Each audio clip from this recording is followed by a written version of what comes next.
Selamat pagi. Pagi, Ibu. Terima kasih. Doa dimulai.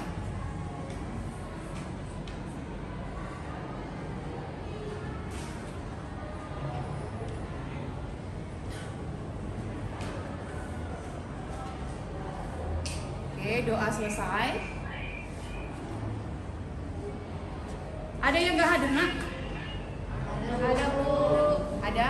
Kita akan lanjut pembelajaran. Sebelumnya kita sudah belajar tentang sistem peredaran darah. Sistem peredaran darah. Jadi sistem peredaran darah kita sudah belajar tentang komponen darah. Kemudian apa lagi, Nak? Organ peredaran darah. Ada jantung dan pembuluh darah. Dan yang terakhir kita sudah belajar tentang sistem peredaran darah. Ada sistem peredaran darah kecil dan sistem peredaran besar. Ya, oke. Jadi kita pernah mendengar yang namanya penyakit sistem peredaran darah, ya kan? Pernah dengar penyakit sistem peredaran darah? Yuk, satu orang dulu kasih contoh penyakit yang berhubungan tentang sistem peredaran darah. Kenapa bisa terjadi serangan jantung? Atau pernah dengar gagal jantung? Pernah? Pernah dengar gagal jantung? Ya. Kenapa kira-kira gagal jantung? Kalau dikatakan gagal jantung, fungsi jantung apa? Memompa darah. Ya kan, memompa darah. Berarti kalau dikatakan gagal jantung, berarti jantungnya tidak bisa gagal mengompakan darah ke seluruh tubuh. Apa akibatnya kalau sudah gagal jantung? Oksigennya tidak sampai ke dalam sel-sel tubuh. Kemudian nanti tubuhnya akan menjadi lemas karena tidak ada energi ya. Ya, kemudian nanti bisa selesai gitu ya kan, mati ya. Kita tahu jantung adalah organ yang berfungsi untuk memompa darah ke seluruh tubuh, di mana terdapat lubang arteria dan ventricles dan sinus yang pada jantung. Atrial fibrillation adalah gangguan irama jantung karena serambi jantung tidak berdenyut dan berakutan dan bisa memberikan dampak yang negatif, yaitu adanya gagal jantung, bahkan stroke pada seseorang. Dan tentunya ini harus diatasi. Tentang apa saja? Yuk, silakan coba. Plasti. Jadi kalau ibu tanya angioplasti ini untuk teknologi yang membantu apa? Penyumbatan pembuluh darah ya, penyumbatan pembuluh darah. Berarti ada penyakit yang namanya penyumbatan pembuluh darah, kan? Kemudian tadi yang kedua atau yang pertama di video yang pertama apa tadi? Defibrillator. Oke, kamu lihat dulu. Untuk apa tadi fungsi defibrillator? Oke, penyakit dan teknologi sistem peredaran darah. Terlebih dahulu kita pelajari tentang penyakitnya ya, karena penyakitnya adalah gangguan jantung serius ketika otot jantung tidak bisa mendapatkan aliran darah. Jadi kalau kita cerita organ jantung, di organ jantung itu namanya ada arteri koroner, ya. Arteri koroner jantung yang akan memberikan otot jantung itu oksigen. Tapi kalau itu tersumbat atau otot jantung sehingga otot jantungnya tidak bisa berdetak, tidak dapat oksigen otot jantungnya, jadi otot jantungnya nggak bisa berdetak, gitu ya. Nah, itulah yang akan mengakibatkan serangan jantung seperti gambar sebelumnya. Jadi ya. Yang kedua ada aterosklerosis, adalah penumpukan endapan lemak pada dinding bagian dalam arteri. Jadi ada lemak pada pembuluh darah arteri. Contohnya tadi ada di videonya, ya kan ya?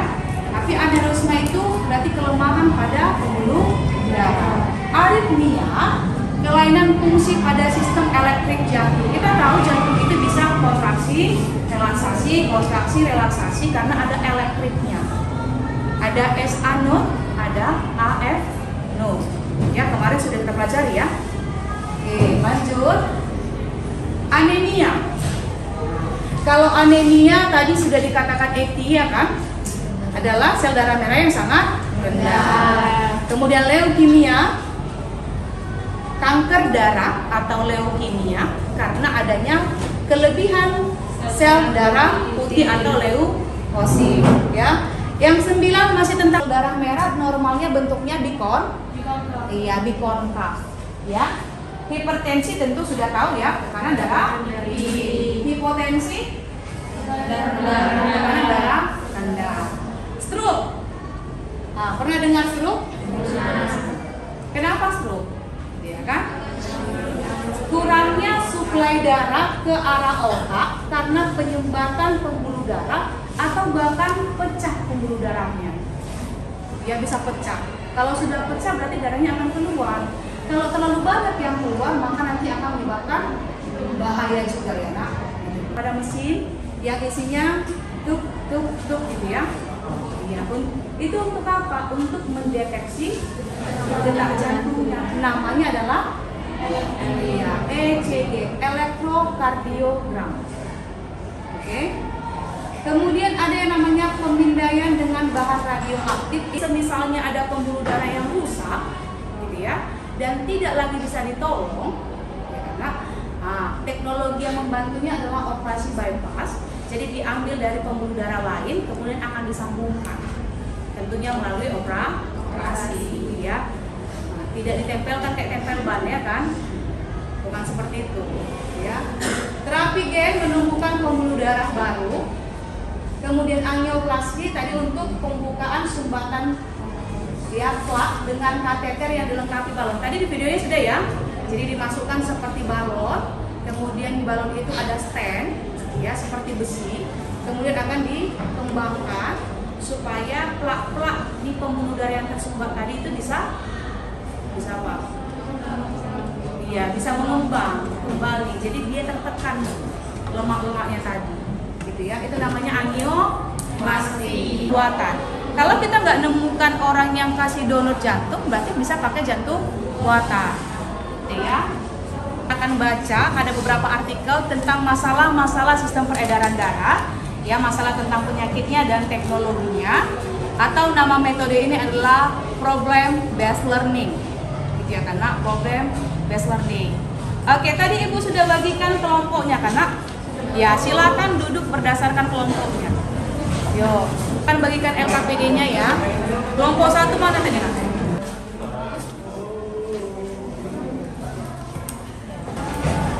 Ya, semua sudah Ibu bagikan LKPD dari kelompok 1 sampai kelompok 6. Ya karena coba dibuka dulu.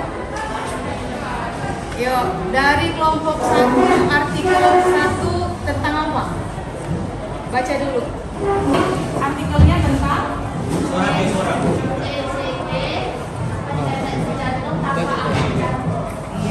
ECG pendeteksi jantung itu kelompok 1. Berarti ini bahasannya tentang ECG, ya kan? Kelompok 2 Kemampuan dan teknologi pada sistem peredaran darah manusia. artikelnya di belakangnya.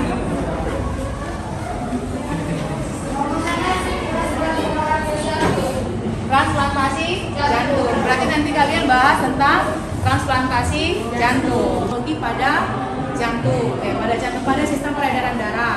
Ya karena silakan diskusikan, kemudian silakan diisi pertanyaan-pertanyaan tentang artikel tersebut. Ya. Dulu di sini nanti kalau kurang waktunya kemudian nanti akan dikerjakan di rumah ya atau di luar sekolah ya.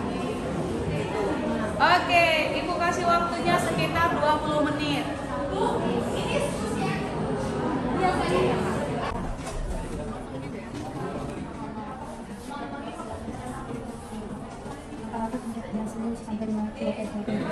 Apa yang banyak?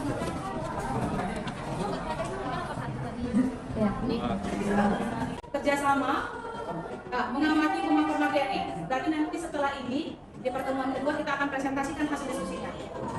Ya, bertukar pendapat, membaca literaturnya, menggunakan bahasa yang sistematis dan logis pada saat presentasi, kemudian berbagi tugas dan penyampaian.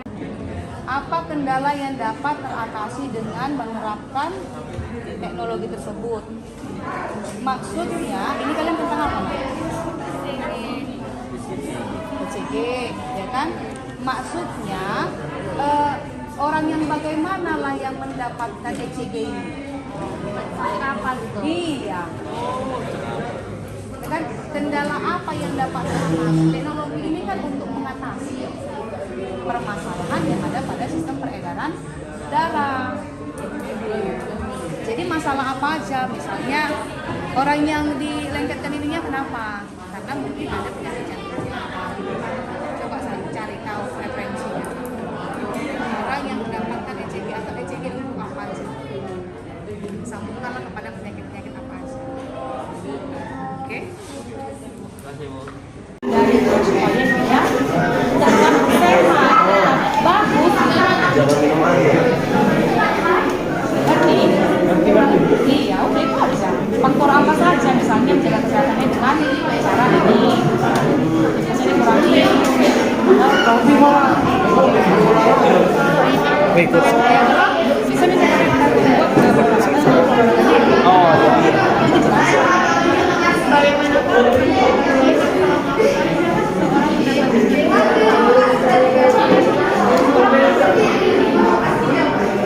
harapan hidupnya bisa kira-kira. berapa tahun? Apa saja Pak yang mempengaruhi harapan hidup setelah seorang mendapatkan pacemaker? Ya kan berarti kan dia kan nggak bagus juga sih jantungnya kan harus dibantu lagi ya. Kan? Sudah habis ya, waktunya sudah habis untuk diskusi kita di pertemuan hari ini. Oke, kelompok 1, 2, 3, 4, 5. Ya, tolong suaranya. Udah? Ya. Tadi kalian sudah berdiskusi, berarti sudah ada yang hasil diskusinya ya. Tapi nanti hasil diskusinya akan kalian presentasikan di pertemuan berikutnya. Ya karena berarti dipersiapkan juga lah media presentasinya. Ya, media presentasinya berupa misalnya PowerPoint atau dari Canva ya, yang bisa ditampilkan untuk pertemuan kedua. Oke, nanti kalau ada lagi yang perlu ditanyakan silakan ditanyakan sama Ibu. Udah? Berarti hari ini kita akan selesaikan sampai di sini ya. Berikutnya kita akan presentasikan bagian kelompok masing-masing gitu ya. Bisa dipahami ya? Ya. Jadi Ibu mau minta dulu satu kelompok dulu yang menjelaskan tentang hasil diskusinya. Perwakilannya mungkin kelompok 5.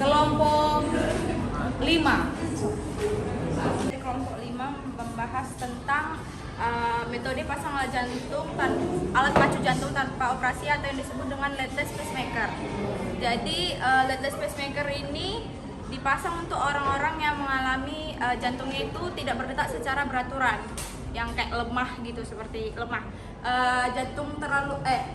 denyut jantung terlalu lambat itu biasa disebut dengan brakikardia. Nah, jadi si alat pacu jantung ini atau leadless pacemaker adalah alat pacu jantung yang berfungsi untuk memacu jantung berdetak secara normal.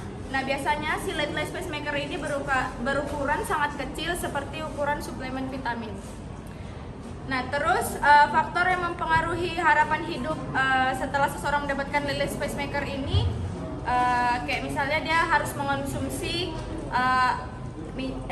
tidak mengonsumsi minuman yang beralkohol dan narkoba, memeriksa tekanan darah, kolesterol dan kadar gula darah secara rutin, mencukupi waktu tidur, mengendalikan stres, melakukan olahraga secara teratur, dan yang terakhir mengonsumsi makanan sehat dan bergizi seimbang dan mengurangi konsumsi garam. Jadi ini dulu hasil diskusi kami yang sementara. Di pertemuan berikutnya kami akan menjelaskan lebih rinci lagi. Terima kasih. Tepuk tangan dulu untuk